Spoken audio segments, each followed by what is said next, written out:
नमस्कार मित्रों, अब वापस बता देता हूँ।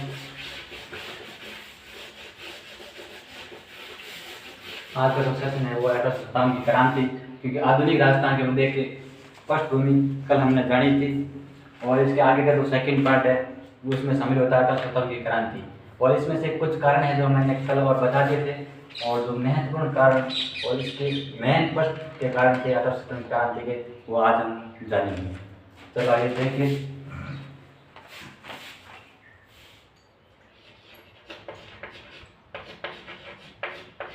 अंग्रेजों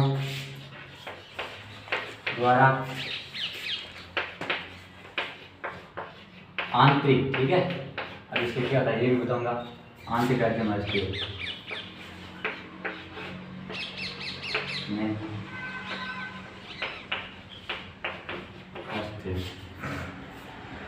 अंग्रेजों ने जब संधि की थी राजस्थान के राजाओं के साथ, तो उन्होंने आश्वासन दिया था, यानी कि वादा किया था कि हम आंतरिक मामले के अंदर हस्तक्षेप नहीं करेंगे, कि आप जो अंदर के राज्य होते हैं, आंतरिक जो प्रशासनिक व्यवस्था है उसके बारे में आप किस तरह के कोई भी पंचायत बनाओ, कोई भी न्यायपालिका, किसी भी न्यायपालिका व्यवस्था बनाओ, हमें उसका कोई लेना देना नहीं है। हम केवल 3 चीज़ें आपसे मांगते हैं, वो थी युद्ध और संधियाँ और विदेशी संबंध। ये तीनों मांगे थे और तीनों मतलब कि राजाओं ने उनको दिए थे।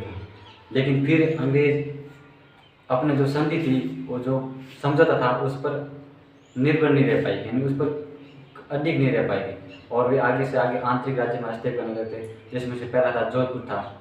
जोधपुर में 1239 में, नहीं 1839 में, हाँ 1839 के अंदर अंग्रेजों ने जोधपुर राज्य को अपने मतलब अंडर में कर लिया, यानी अपने अधीन कर लिया था। वहाँ का राजा था मान सिंह काफ़ी समय तक, कुछ समय तक इनके विरोध करता रहा, लेकिन फिर अंत समय उसकी नहीं चली तो बेचारा को साधु बनना पड़ा। और जब साधु बनेंगे उसकी क्या हालत होती है आप जान सकते हैं। इस प्रकार जोधपुर को भी उन्होंने अपने अधीन किया था। और दूसरे नंबर पर आता है कोटा, ठीक है। पहला जोधपुर, मैं ज़्यादा नहीं देखूँगा, आप भी याद रखें जोधपुर, ठीक है। ये नंबर, ये नंबर पे है कोटा, ये है 1839, ठीक है। और ये है 1821। अब कोटा में क्या हुआ था, कोटा का महाराजा था। जब किसी राज्य से संधि की थी तो उन्होंने कहा मतलब कि हमारी जो सेना होगी हम आपका सहयोग करेंगे, अंग्रेजों ने कहा था। लेकिन अब यहाँ पर सेना के उल्टा काम करा दिया अंग्रेजों ने। उल्टा काम कैसे कराया था, कोटा का राजा था और उसके विरोध में वहाँ का दीवान था जालिम सिंह, ठीक है। कोटा का दीवान था जालिम सिंह, ये ध्यान रखना, जालिम सिंह जालिम सिंह ने विद्रोह कर दिया। जब विद्रोह किया तो अंग्रेजों ने उनका सहयोग दिया। अब अंग्रेजों का नियम अनुसार, अपने हक के अनुसार सहयोग करना था किसका, मतलब कि कोटा के महाराजा का। लेकिन इन्होंने सहयोग किया जालिम सिंह का। ये ऐसी स्थिति होती, लेकिन ऐसी स्थिति होगी फिर इनका सपोर्ट कौन करेगा, अंग्रेजों को कौन पसंद करेगा, कोई नहीं पसंद करेगा। तो कोटा की जनसंख्या, वहाँ पर जनता परेशान नहीं, कोटा की जनता उनको सपोर्ट करेगी, बिल्कुल नहीं करेगी जनता, कोटा की जनता। फिर आगे था सी। अब पहला कारण हमने जोधपुर देख लिया, और दूसरा कारण कोटा देख लिया, और तीसरा कारण है जयपुर।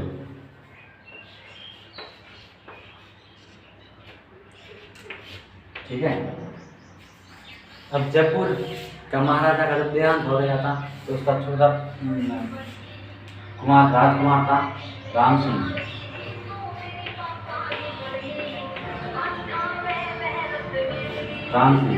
ये था नाबालिग। अब ये नाबालिग होगा, ये प्रशासन नहीं संभाल पाएगा। जब ये प्रशासन नहीं संभालेगा, इनका शरीर में रहेगा, भाई नाबालिग होता है तो उनके लिए प्रशासन संभालने के लिए उनका सहयोग तो करना पड़ता। क्या छोटा बच्चा क्या प्रशासन संभाल सकता है, कुछ बात मान सकता, कर सकता नहीं कर सकता। उनको सहयोग के लिए चाहिए, तो उनको सहयोग करने के लिए उनकी मंगनी, इनकी महारानी थी,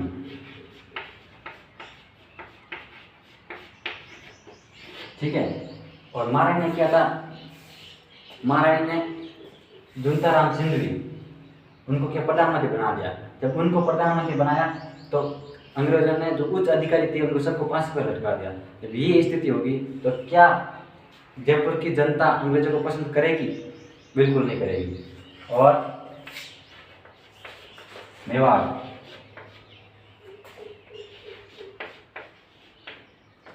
मेवाड़, ठीक है। अब मेवाड़ में था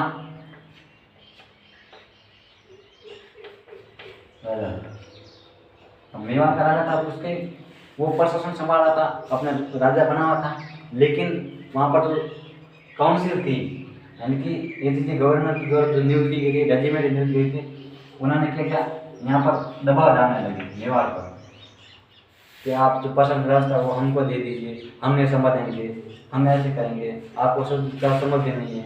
लेकिन अंत में आकर मेवाड़ के राजा ने भी उनको दे दिया, और इनका जो कैप्टन कोप था, कैप्टन ठीक है, कैप्टन कोप, कोप कोप कोप है, कोप, ठीक है, कैप्टन कोप था। तो उसने इनसे ले लिया और 1000 दिया था सिर्फ, मतलब दैनिक 1000 रुपये तय किए थे, 1000 रुपये समझ लो, किए समझ लो। इन्होंने मतलब कैप्टन कोप ने इनसे ले लिया और बोला कि आपको 1000 रुपये दैनिक दिया जाएगा, दैनिक माह, ठीक है। तो ये बात मान ली और देना पड़ा। जब ये स्थिति होगी, आंतरिक हस्तक्षेप करेंगे, तो आप भी समझ सकते हैं कि ऐसी स्थिति में कोई अंग्रेजों पसंद नहीं करेंगे। बात थी केवल संधि की, और यदि संधि से ज़्यादा बाहर निकलते हैं तो फिर कदे भी जो जनता है अंग्रेजों को कभी भी पसंद नहीं करेगी, ठीक है। तो आगे का हमारा जो दूसरा कारण बनता है,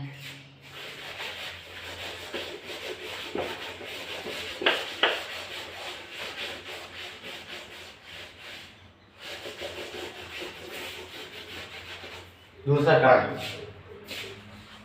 अंग्रेजों द्वारा राज्य के उत्तराधिकारी के संबंध को लेकर हस्तक्षेप।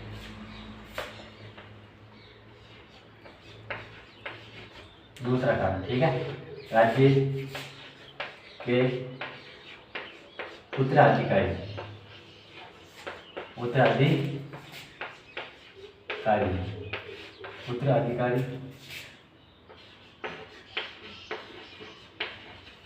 संबंध को लेकर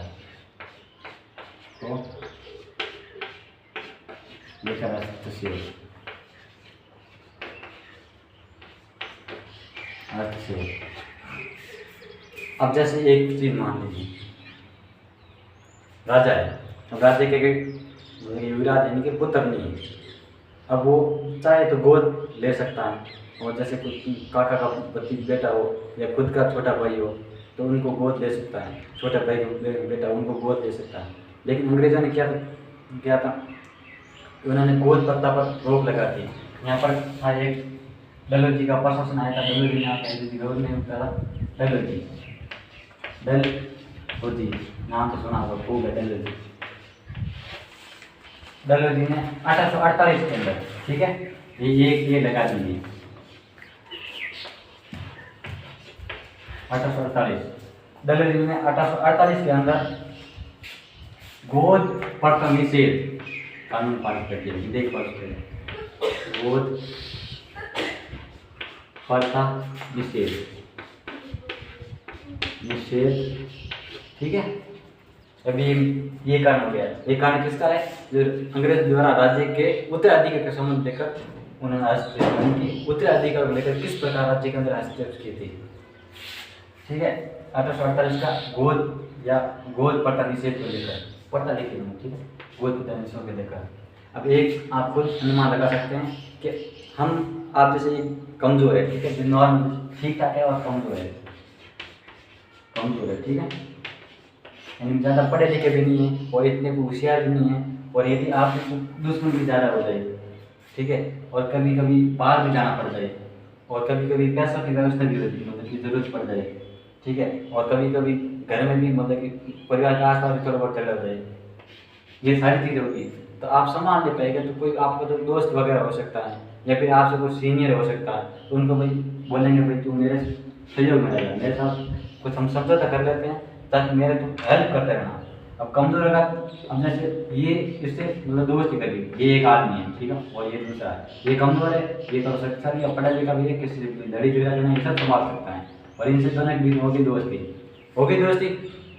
अब आगे देखिए, अब ये धीरे धीरे क्या करता है, इसके जो पैसा का मामला था वो उसके अंदर अंडरस्टैंड कर लेता है, इससे पैसे ले लेता है, और छोटा बड़ा काम वो खुद करने लग जाता है, और धीरे धीरे जिसको घर का जो मामला था और आंतरिक मामला को व्यवस्थित कर लेता है, यानी कि जो घर के जो मामले होते हैं, यानी कि कोई शादी को लेकर हो सकता है, और या फिर कोई घर में कोई कार्य वगैरह हो सकते हैं, उधर है यहाँ पर चाहे पढ़े थे नहीं दे रहा है, ठीक है। जैसे घर के मामले कोई शादी वगैरह हो सकती है, यदि कोई घर में बीमार हो तो उनको कहीं हॉस्पिटल ले जाना, कई भी दिक्कत होती है, और धीरे धीरे सारा काम ये संभाल लेता है, इनको कोई बोलने नहीं देता। जब ये इसकी डेथ होती है, जब इसका पुत्र होता है, पुत्र नहीं होता है, तो उसको घर के ऊपर ये अधिकार कर लेता है। अब भाई आया तो भाई इससे मतलब इसने संभल नहीं पाया, जैसे दोस्त की है, जरूरी तो नहीं तो इन पर अधिकार कर लेगा, इसका घर तो ये थे तो हम अपना अंडर में बुलाए, ये तो संभव नहीं आना। तो ये स्थिति अंग्रेज ने राजस्थान के राजाओं के साथ की, उन्होंने धीरे धीरे पूरे संपूर्ण राजस्थान को अपने अधीन कर लिया था। ऐसी स्थिति में फिर क्रांति को होना संभव है, और मेन कारण क्या था बाद आगे की बात करेंगे, ठीक है। समझ में आ गया किस प्रकार अंग्रेज द्वारा राजस्थान को अधीन किया था। 1855 क्रांति के क्या मेन कारण थे उसको पता करके 1848 का बहुत पता निषेध, और फिर बाद में इन्होंने क्या करा, अलवर को तीसरा कारण मत कर, समझ नहीं आ रहा,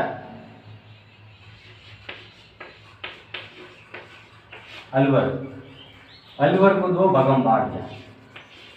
अब समझना मेरी बात को ध्यान से, ठीक है। अब ये हो गया अलवर, यही 2 अक्षर है, यही 2 अक्षर है, यहाँ पर था।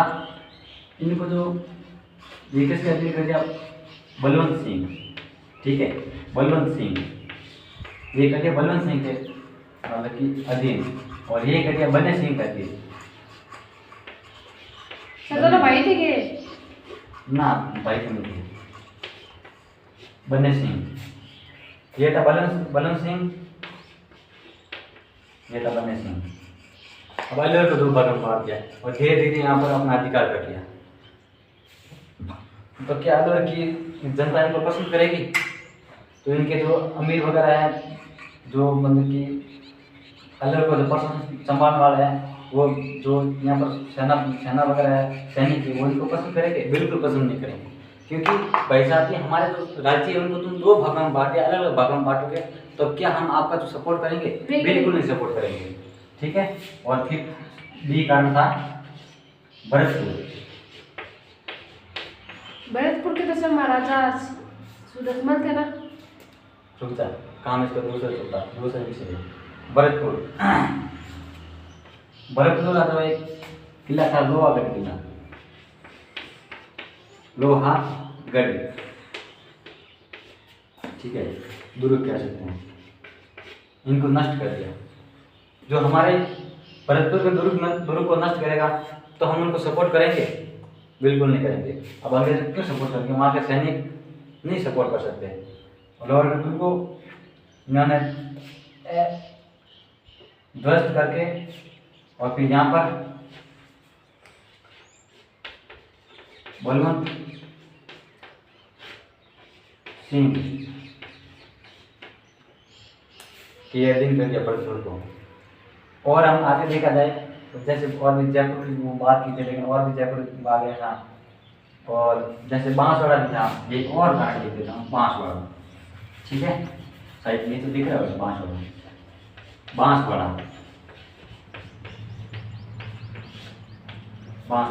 बांसवाड़ा का नाबालिग था लक्ष्मण सिंह। बांसवाड़ा कहाँ पे है? बांसवाड़ा कहाँ पर है? लक्ष्मण नाम कहाँ पर है? मेरे घर पे तो भी बांसवाड़ा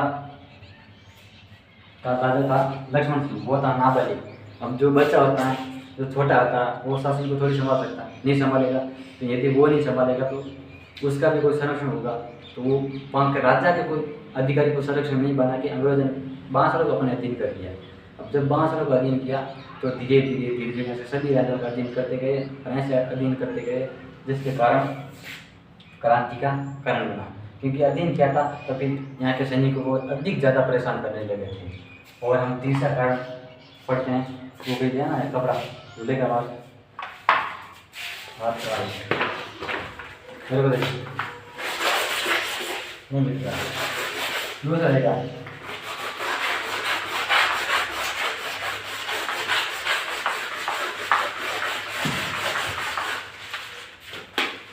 ₹10 है मिलता है। तो पैसे लेके लेके आ जाओ, गरीब बन रहे हैं यहाँ पे फालतू के। इतने पैसे हो जाएंगे यार, महीने के 5-5 लाख रुपए कमाते हो।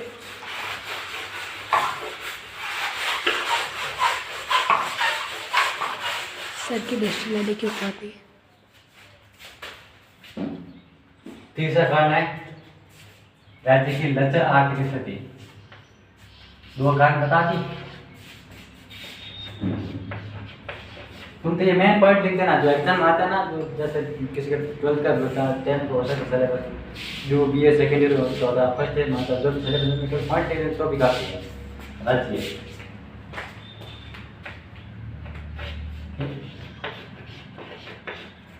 लचर आर्थिक स्थिति, लचर आर्थिक स्थिति यानी कि अंग्रेज ने जब संधि वगैरह की थी तो फिर सेना वगैरह उन्होंने राजा के पास ही रखी। सेना ये राजा आपके पास ही है और आप हमें कर भी देना और सेना को भी संभालना। सेना का जो खर्चा होता है ना, वो आप संभालेंगे, क्योंकि खर्चा हम नहीं उठाएंगे, क्योंकि आपके जो काम कर रही है सेना, तो युद्ध में आपके काम कर रही है, तो आप इसका खर्चा उठाएंगे। ठीक है, खर्चा उठाएंगे। फिर और क्या, जब युद्ध में जाएंगे तो युद्ध के लिए अलग से फंडिंग देनी पड़ेगी, यानी अलग से पैसा देना पड़ेगा। ये कैसे बात हुई, अलग से पैसा भी देंगे और सेना का खर्चा भी उठाएंगे और फिर कर भी दे रहे हैं, तो फिर कर थोड़ा से पहले भी जा रहा है, फिर उनको कुछ भी नहीं करना पड़ता है, तो इससे भी परेशान हो रहे थे।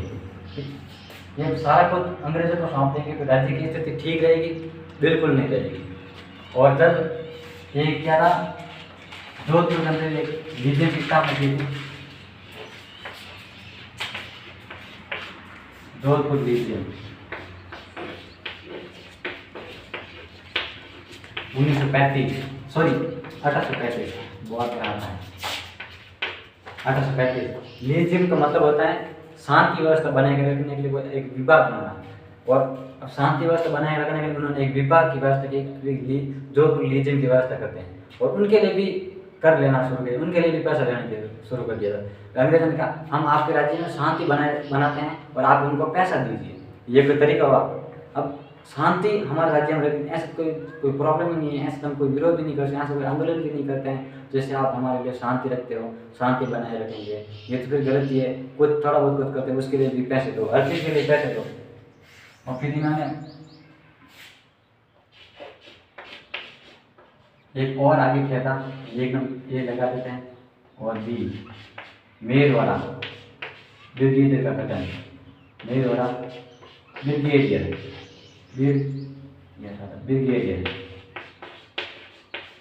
ठीक है, मेरवाड़ा ब्रिगेडियर, ये कहता 1922, 1822, बार बार आता है 1822। और फिर इसके बाद में सी, इसमें ये कारण और लिख देते, बहुत ज़्यादा हो जाएंगे। मेरवाड़ा ब्रिगेडियर 1822, इनका गठन किया था, ठीक है। फिर मेवाड़ के अंदर मेवाड़ भील कोर, मेवाड़ भील कोर की स्थापना, ये गठन कह सकते हैं, इसका गठन,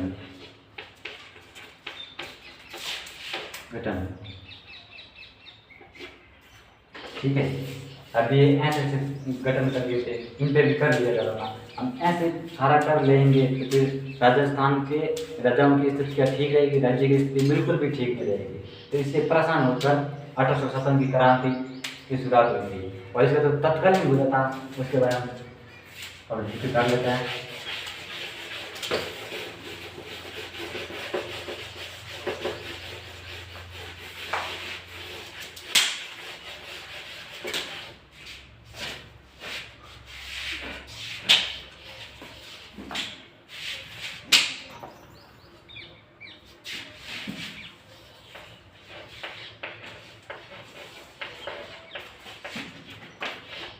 एनफील्ड है, राइफल, राइफल।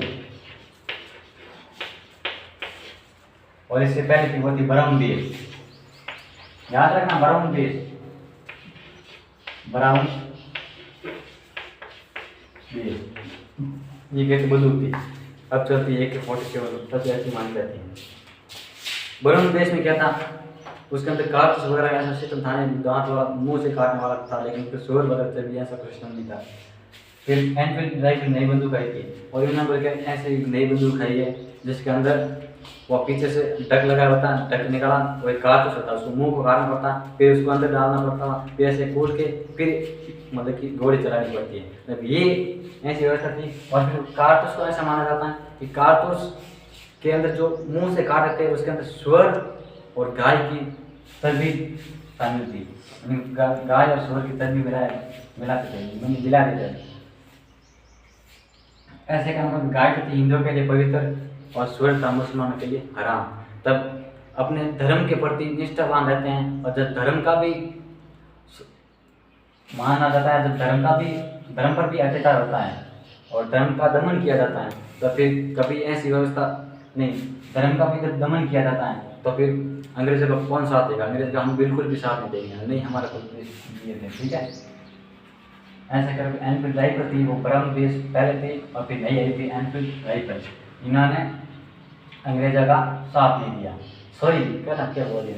एनफील्ड राइफल बंदूक थी, उसके अंदर वो कारतूस वाला सिस्टम था, और जब बंदूक में गोली डालते थे वो ऐसे बंदूक चलाते थे।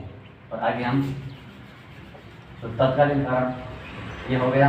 अब किस प्रकार क्रांति हुई थी उसके बारे में थोड़ा और जिक्र करते हैं, ठीक है।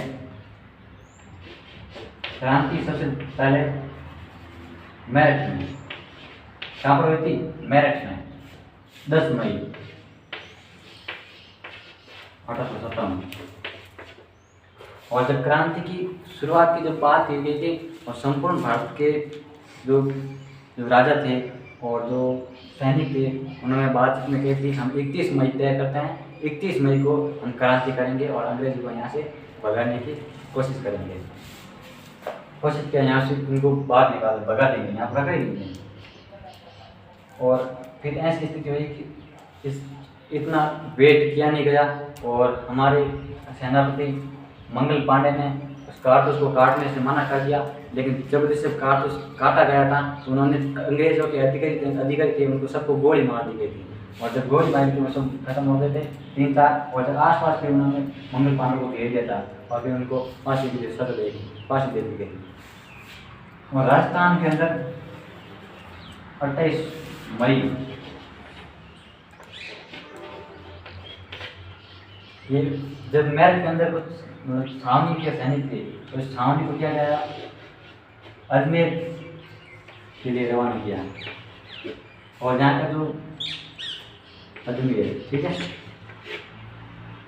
छावनी को अजमेर भेजा गया, और अजमेर से इनको किया गया नसीराबाद भेजा गया।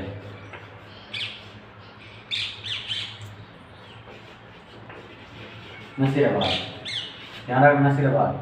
और नसीराबाद में अंदर यहाँ पर जो सैनिक आए थे, छावनी यहाँ पर आई थी, वो थी बंगाली नेटिव सैनिक के नाम याद रखना, 15 Bengal native infantry,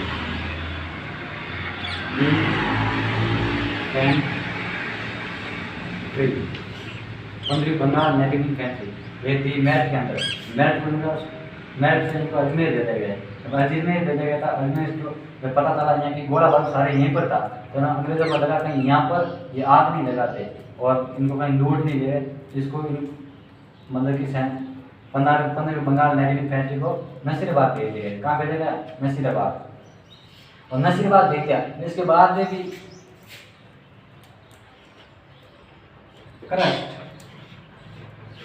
crust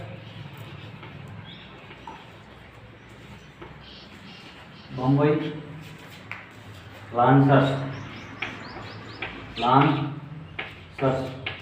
sir बोल कितना टाइम हो रहा है? रुक जा। क्रस्ट बम्बई लांसर्स, इनको इनके नियुक्त मतलब कि इनके सुरक्षा के लिए नहीं, इनके ध्यान के लिए इनको नियुक्त किया।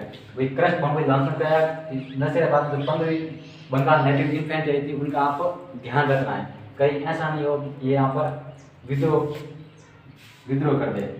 ऐसे करने पर नशेराबाद जो सैनिक थे उनको जब शक हो गया कि हमारे प्रति कितना ही विरोध जता रहे, अभी तक हमने कुछ किया ही नहीं फिर भी हमारे प्रति इतना विरोध जता रहे हैं। तो यहाँ पर एक कुछ सैनिकों ने पूछ लिया कि आखिर में है क्या, मतलब कि हम आप मेरठ से हमको जब नशीर अजमेर भेजा गया तभी हम कुछ नहीं बोले, और अजमेर से आप नशीराबाद भेजा यहाँ पर लाए तो भी हम कुछ नहीं बोले, और अभी हमको सुरक्षा के लिए क्रस्ट बम्बई लॉन्चर को नियुक्त किया है। ये मतलब कि ऐसा क्यों है, हमको मतलब पूरा विश्वास नहीं, यदि विश्वास नहीं है तभी आपने हमारे को ये इतने नियुक्त किया है, मतलब बम्बई क्रस्ट बम्बई लॉन्चर को नियुक्त किया है, बाकी नियुक्त नहीं करते। और तब और भी बोला था कि जो एंटी ड्राइव बंदूक है उसको कांटों से काटा जाता है, ये सत्य है गलत है, उन्होंने कहा गलत है, लेकिन कहा नहीं ये सत्य है, यदि सत्य नहीं होता वहाँ पर मेरठ में क्रांति नहीं होती, तो इसलिए इन्होंने भी क्रांति कर दी।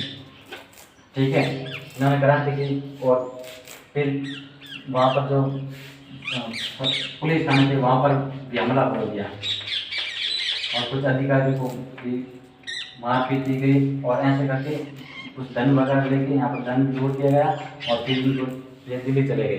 अब दूसरा है नीमच।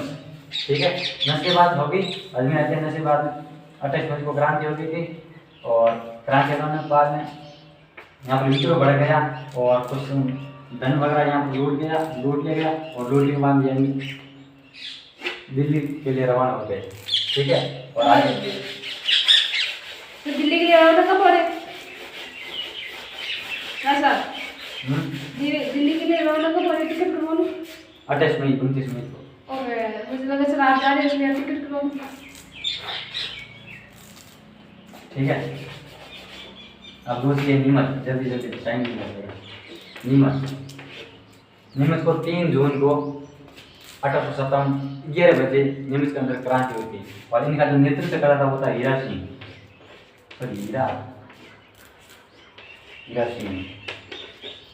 सैनिक था, इनके नेतृत्व में नीमच के अंदर क्रांति की गई थी। और यहाँ का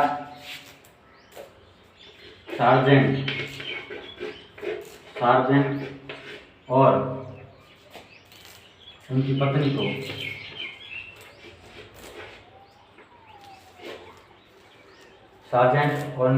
को यहाँ पर मार दिया गया, और फिर नीमच मारने के बाद में ये यहाँ से बड़े कूदे और फिर ये शाहपुरा चले गए,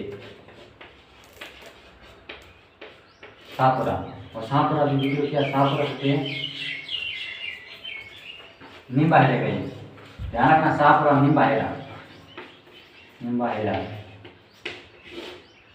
नीमच के अंदर 3 जून को क्रांति, नीमच के अंदर 3 जून 1857 को क्रांति की गई थी, और ये इनका जो नेतृत्व करने वाला था हीरा सिंह था, और ये फिर यहाँ से क्रांति करने के बाद शाहपुर गए थे, और शाहपुर में निम्बाड़े गए थे, निम्बाड़े यहाँ पर टोंक आ गई थी। ठीक है, और टोंक के साथ सदर था, टोंक का राजा था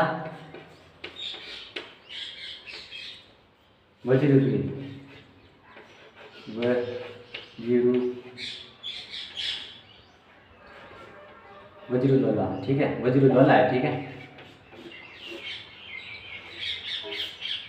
टोंक का राजा था वजीरुद्दौला, और इसने अंग्रेजों को सपोर्ट किया था। वजीरुद्दौला ने अंग्रेजों को सपोर्ट किया था, और यहाँ के जो सैनिक थे इनसे परेशान थे, और उन्होंने देवली के अंदर विद्रोह कर दिया। देवली भी शामिल थी। ठीक है, देवली के अंदर विद्रोह कर दिया था, और फिर आगे ये बढ़ते चले गए, यहाँ पर ये भी शामिल हो गए। ये टोंक से देवली वाले यहाँ आते थे, और फिर नीमच से नीमच वाला आते थे, और इन्होंने साथ में मिलकर दिल्ली की ओर कुछ किया था। अब एक और है, वो बचता है सर तीसरे बात। ठीक है, अब वीडियो ज़्यादा लंबा हो जाएगा, एडिटपुरा के बारे में हम कल बात और जिक्र करेंगे। तब तक आज तक के लिए इतना ही, और बने रहे हमारे साथ। थैंक यू, धन्यवाद।